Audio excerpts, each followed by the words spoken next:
calm for a bit, and then you showed up, so... All good. Cool. But you're on mute. Hello, everyone. Okay, so we have a matchup here that happens pretty much every Aberdeen tournament, and I'm interested to see what Lou's going to do, because every time this has looked super rough for him. yeah, I don't think out of Lou's, because we know Lou has an extensive character pool, Yes. right? Yeah. Banjo's #1 weakness is that he's combo food to characters that like to combo. Yeah. And then they can just get him off stage, and then he can get ledge guarded. And sorry, I was just going to add as well, the big thing is Kirby is especially good at edge guarding Banjo as well, just because Kirby will force you to Wonder Wing, and if you want, thank you, and if you Wonder Wing versus Kirby, he's just going to use neutral B every time. He's just gonna wait. Does neutral B beat Wonder Wing? Yes, That's so funny. he's done that every time. So that's why you'll be seeing Lou use it to recover a lot less. The problem is, Lou's only other character that he still seriously plays is Kirby. Really? Has he dropped? He's dropped Sonic He entirely. dropped Sonic ages ago. He just wasn't really finding him fun anymore. Even with the Sonic buffs, I feel the Sonic buffs, even though they were. I think he just doesn't find them as fun as Banjo or as Kirby. And when he did go Sonic one time versus Kirby, and it went as well as his other characters. Because what I'm noticing here is that there's not really much of an adaptation from his game plan. Yeah. Kirby is Kirby really does well against this zoning and just waiting, because you can avoid it. Really nice, just charge and wait on the down smash, waiting for Lou to do anything. Whenever I see that stuff happen, it's literally just Kirby putting his will into the game, and the combo is starting. Yeah. Kirby honestly has, I think, the most cracked combo game I've seen of anyone in Scotland. Like, even like the Falco mains, where it's literally baked in.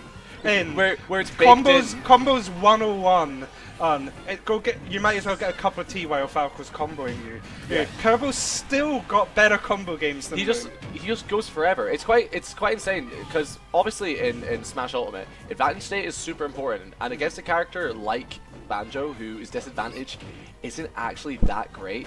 You can't really do much, and it's just a bit of a shame. Yeah. And yeah, you'll see there, like, Kirby was reading the Wonder Wing, so it's throwing out the inhale.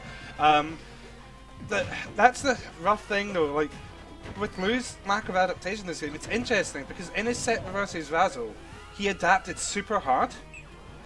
So yeah, I didn't notice that, because he reversed 2-0, and that'll be the game. Yeah, that spike is weirdly strong for what it is. It's weirdly strong, and it's also it's two of the best things for when you're edge guarding. When you're edge guarding, you want either to get the read with a strong spike, or you want to use a persistent hitbox, so then you don't actually have to time it. Yeah.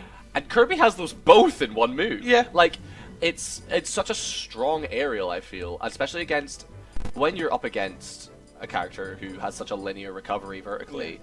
That down air is.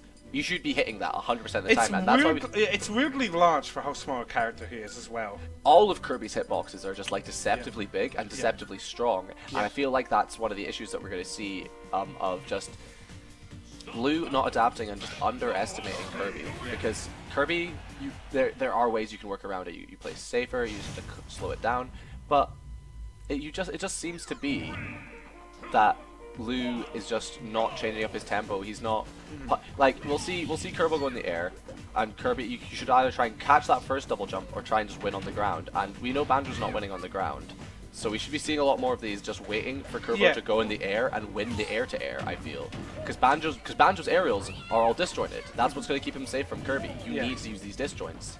Well, I already think one big thing that's weirdly going to help more than you expect for Lou here is he put on a very silly song, and Lou is the kind of player who, when he's having fun, he powers up so much more. Exactly, and I know he loves the yodeling song from Tekken, which is why he specifically song counterpicked here. It's a good song counterpick. Look, it is actually helping as well. Like he was getting those B-go ladders that he wasn't earlier. He is throwing out, like you said, a lot more arrows, and he's getting these reads now. And he's actively using his disjoints, like I've been saying. Exactly. But the fair's going to instantly equal it out. Yeah, it's just Banjo, not the fastest character in the air, so it's just really easy, even with Kirby's pure airspeed, to just go in and throw it that forward and catch him.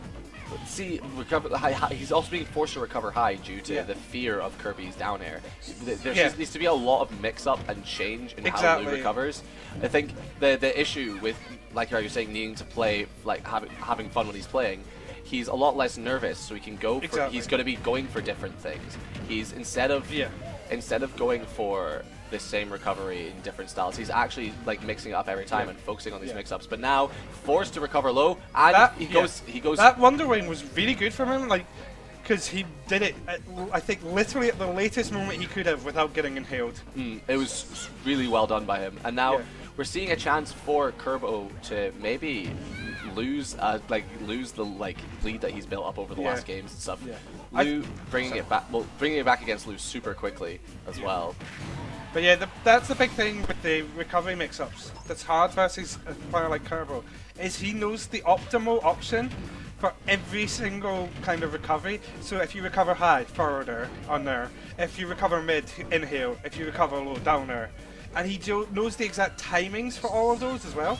And look, he's already almost that Lou over the course of 1 sentence. We're seeing Lou starting to lose his composure a lot, but he does catch the commitment to the dash. This is the thing I wish we saw more with aerials, well, with a character like Banjo using this as the king of the flare blitz. You have to see that just chucking it out when a player makes any commitment can help a lot rather than throwing it out randomly hoping for the best. You can't really. You have to use it more as a reaction as opposed to as a read. Oh, that was a good reaction. That was a 100% miss input. Nah, that was the ghosts were getting to Lou again. They're on the other side of the stage. Pac-Man ghosts are back. The Roys are here. Oh, that was a really good use of like an empty hop there, but sadly just not winning the interaction when he lands. But now that use of grenade to recover was really good. Very well played. Like you were saying, he needs to mix up his recoveries more, and he is definitely starting to. Up close shouldn't do it, not on small battlefields. We now need to hope that if Lou's able to get the grab easy punish here, but easy punish on going that was a very panic one. Very silly, because he was in a safe situation as well. The fear of Kirby just standing there. I think Lou actually missed out on a kill opportunity at he grabbed Kirby about 80 and